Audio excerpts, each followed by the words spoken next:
When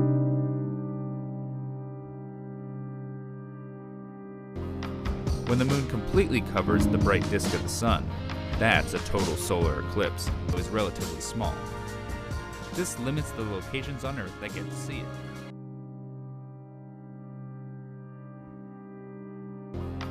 When the moon completely covers the bright disk of the sun, that's a total solar eclipse. It is relatively small.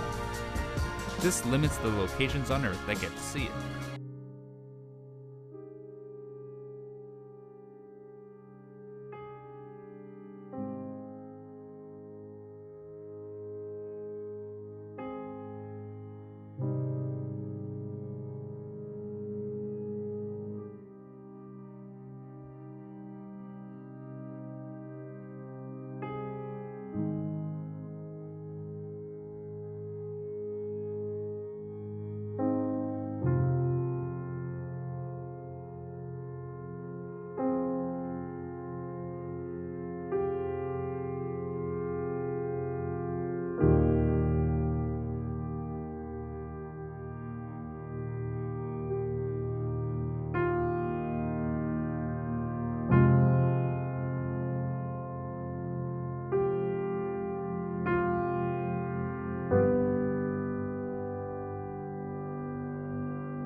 This is true science. Here, look at this, Rahu, Wikipedia. Let's have a look at this one. In Hindu tradition, Rahu is the severed head of an asura called Svarbanu and swallows the sun during eclipses. He is depicted in art as a serpent with no body, riding a chariot drawn by 8 black horses. Rahu is one of the Navagraha. Yeah, Navagraha. Yeah. Nava means 9, or I think, or it might mean boat, navigate. But it also has to do with 9, and it means the 9 planets. And those include the 7 visible planets and the 2 nodes.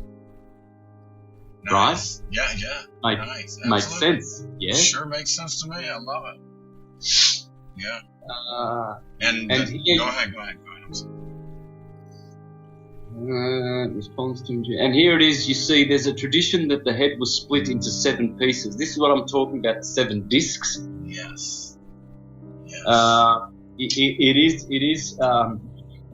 It is said to be split into 7 pieces, although it might be less, but it does make sense because there are discs scattered all over this point, and this is why most people will discount Rahu, because Rahu is not always on the same degree, okay, as the sun and the moon, but those 4 degrees, there is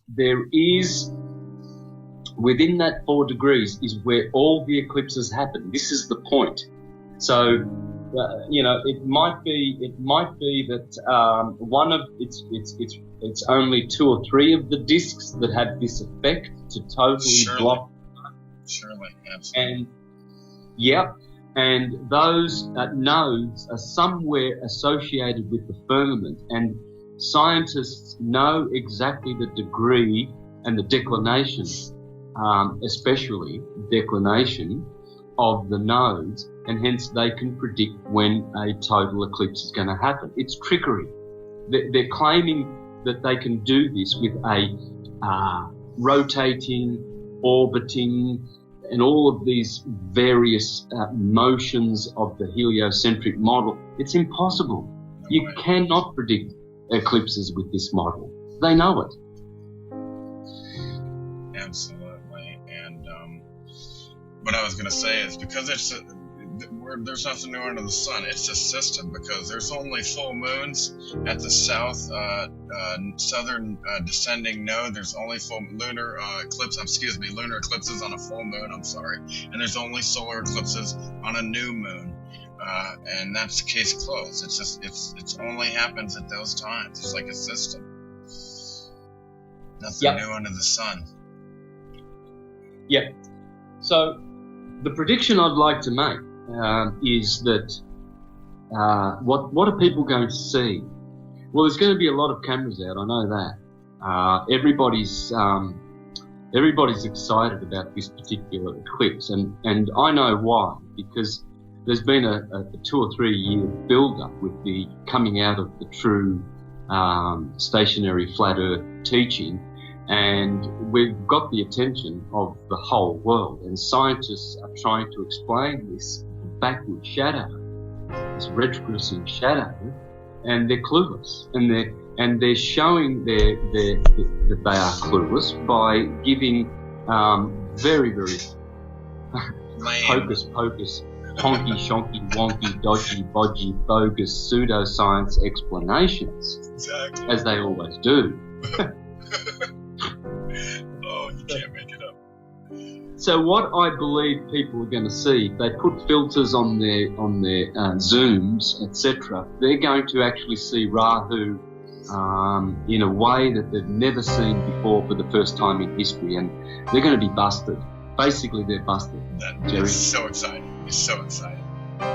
They're done. It is exciting. It's over. The 21st of August will be the nail on the coffin. What are they going to say? What can you do? Nothing. Where's the moon? Where is it? Where? It should be right there. It should be right there. It should be huge. It's 8,000 whatever miles, however miles wide they say. Where is it? It just disappeared. This is it. This is what I say to people. Please, get your film out and start filming before this. Oh, yeah. And point out where the moon is, because it's there. So where is it? Why can't you see it? It is there. It's a new moon. It's there. Oh, yeah. Astrology tells you that. Astrology tells you that. Common sense tells you that, because you can watch it. You can watch the full moon waning for 2 weeks. You can watch it wane, getting closer and closer to the sun in the sky, closer and closer and closer, and then when it gets really, really close, it vanishes. Overwhelmed, overpowered by the sun. For 2 days. Sure. No moon. Did it fall out of the sky? It abandoned us. Where is it, Globies? Globe. See, this is my point.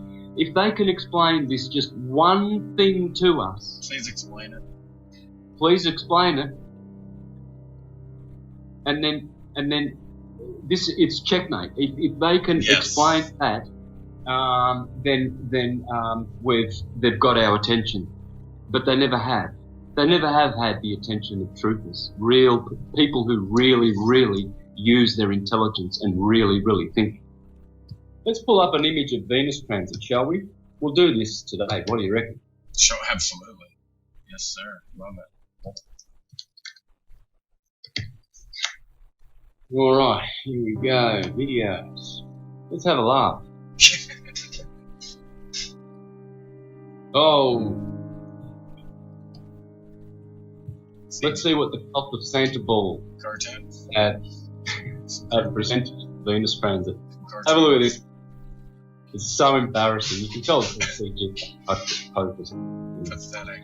Honky shonky. Look at that. That's pure. Look, there you go. There's. I'm sold. I'm sold. Is this real? Is this what they try to? No, You they can't. can't. Here's another one. It's embarrassing. Are you sure? Is this? Oh my god. Oh my god. There are some better ones than this. I've seen better ones that look more real. This is ridiculous. No, you don't get the gig. Oh my god. Try this. That one's pathetic.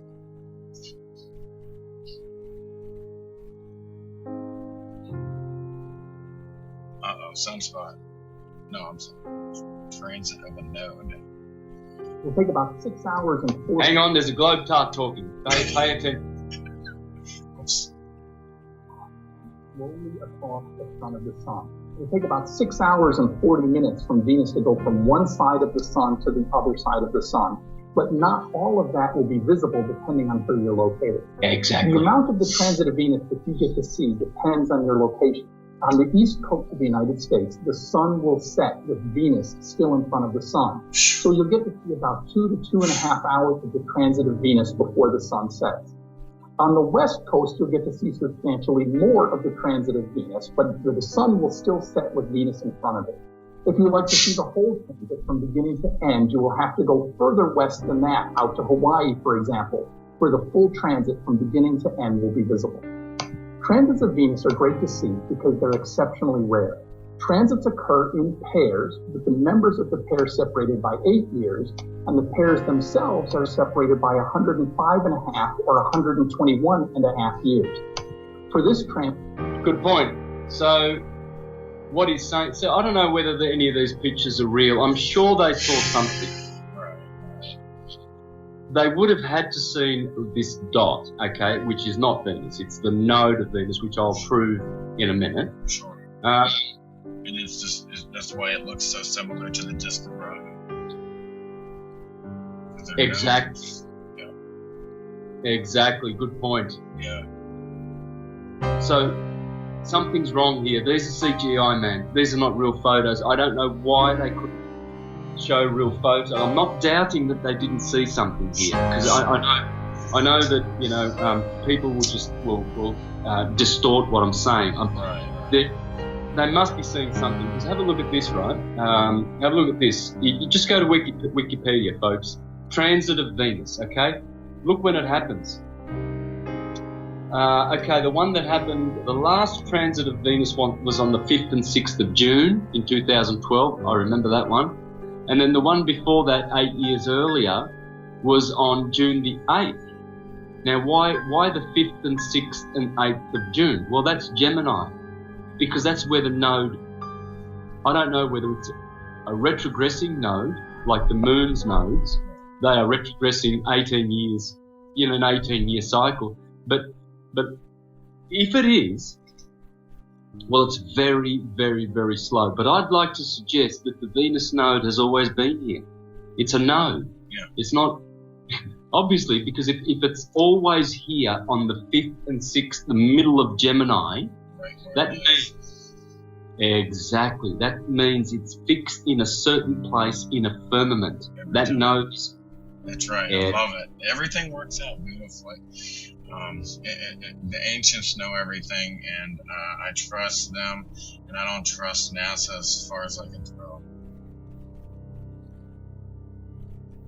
okay, let's read this. The first known observations and recording of a transit of Venus were made in 1639 by the English astronomers Jeremiah Horrocks and his friend and correspondent William Crabtree. The pair made their observations independently on 4th of December that year and 24th of November under the Julian calendar, then used in England.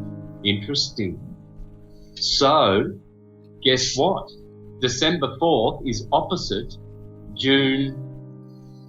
See, that's in Sagittarius. So you see, the other node of Venus is in Sagittarius opposite Gemini. It's beautiful. It works out beautifully. this is all Sagittarius, man. Even if we do use the Julian calendar, which is about 11 days off, it still brings you up to the middle of the 4th or the 5th of December. Nice. Okay, so there you go. You can see clearly, I'll get rid of this, you can see clearly that the transit of Venus, whether it's retrogressing or not, have been in those two signs, the two nodes of Venus, for at least 400 years. Here we have proof. Okay, now, Mercury. Let's have a look at Mercury's transits, guys. And I've done the wrong thing, haven't I, here?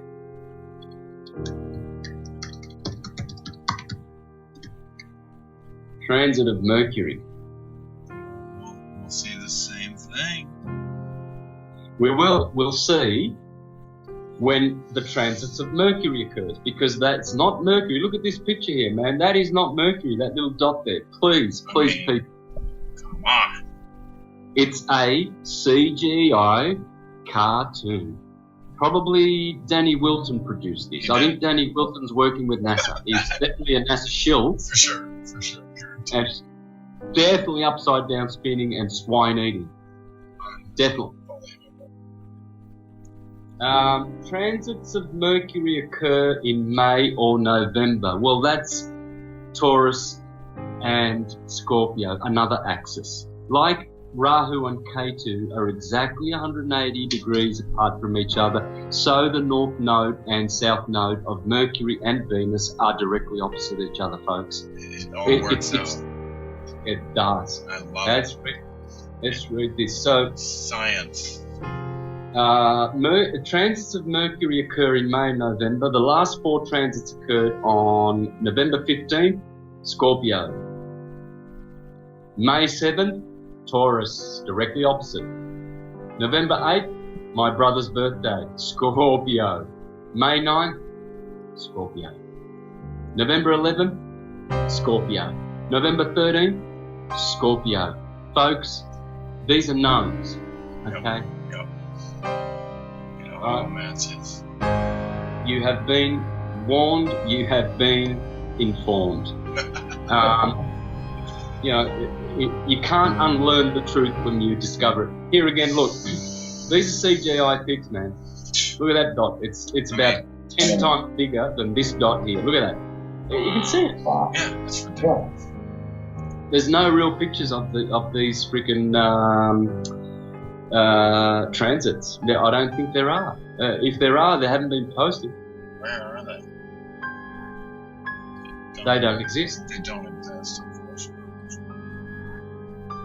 So let's continue with this very pleasant upside down globe tard.